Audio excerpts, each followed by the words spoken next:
नमस्कार, आप देख रहे हैं संसद टीवी की स्पेशल कवरेज और आपके साथ मैं हूं संध्या शर्मा।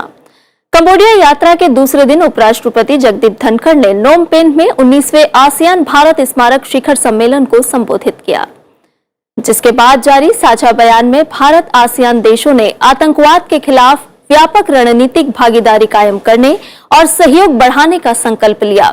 उपराष्ट्रपति ने सम्मेलन को संबोधित करते हुए भारत आसियान साझेदारी को और मजबूत करने पर जोर दिया। उन्होंने कहा कि आज के अनिश्चित भू राजनीतिक परिदृश्य में हमें सहयोग का विस्तार करने और सामरिक विश्वास को गहरा करने की आवश्यकता है।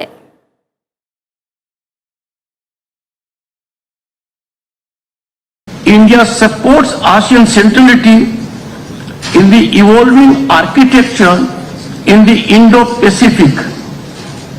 India and ASEAN share the common vision of ensuring peace, prosperity and stability in the region.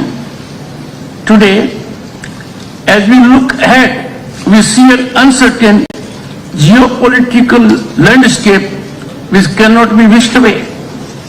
To navigate it, we need to expand our cooperation and deepen our strategic trust. Our comprehensive strategic partnership should provide the path for this. इस वर्ष ASEAN Bharat संबंधों की 30वीं वर्षगांठ है और इसे ASEAN Bharat मैत्री वर्ष के रूप में भी मनाया जा रहा है। उपराष्ट्रपति ने कहा कि अनादिकाल से भारत और दक्षिण पूर्व एशिया के बीच मौजूद सांस्कृतिक, आर्थिक और सभ्यता के संबंधों ने आधुनिक समय में हमारी साझेदारी बनाने के लिए मजबूत आधार प्रदान किया है।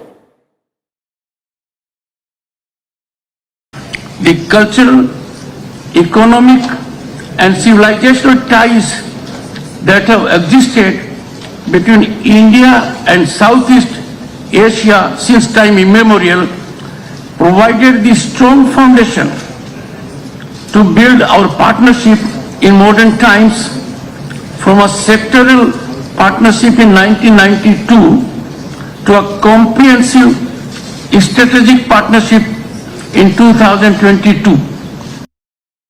सम्मेलन से इतर उपराष्ट्रपति जगदीप धनखड़ और कंबोडिया के प्रधानमंत्री हुन सेन के बीच द्विपक्षीय शिखर बैठक हुई।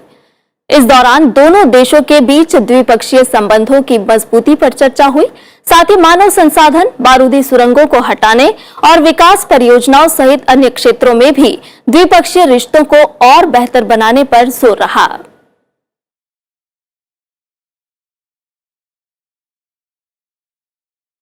नोम पेन्ह में उपराष्ट्रपति जगदीप धनखड़ और कंबोडियाई प्रधानमंत्री हुन सेन की मौजूदगी में 4 समझौता ज्ञापनों का आदान प्रदान हुआ। इसमें संस्कृति, वन्यजीव और स्वास्थ्य के क्षेत्र में समझौते शामिल हैं। एक करार के तहत भारत कंबोडिया में फिर से बाघों को आबाद करने में सहयोग करेगा और उसे इसके लिए बाघ उपलब्ध कराएगा।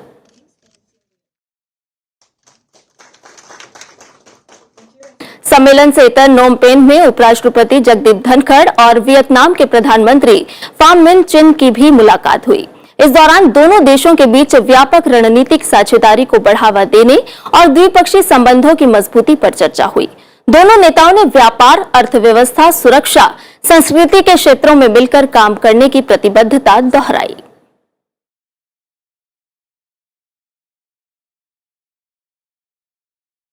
उपराष्ट्रपति जगदीप धनखड़ ने नोम पेन्ह के रॉयल पैलेस में कंबोडिया के सम्राट महामहिम नोरोडोम सिहामोनी से मुलाकात की और दोनों देशों के बीच द्विपक्षीय संबंधों को मजबूत करने के उपायों पर चर्चा की।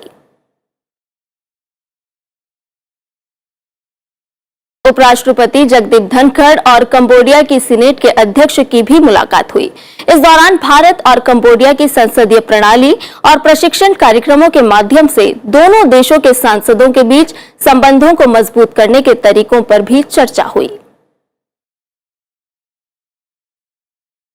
कंबोडिया यात्रा के दौरान नोम पेन्ह में उपराष्ट्रपति जगदीप धनखड़ ने ऐतिहासिक राष्ट्रीय संग्रहालय का भी दौरा किया। उन्होंने विजिटर्स बुक में लिखा कि प्राचीन समय से भारत और कंबोडिया के बीच घनिष्ठ सभ्यतागत संबंधों को दर्शाते हुए खमेर कला के अद्भुत कार्यों को देखकर खुशी हुई। फिलहाल हमारी स्पेशल कवरेज में इतना ही। आप देखते रहिए संसद टीवी। नमस्कार।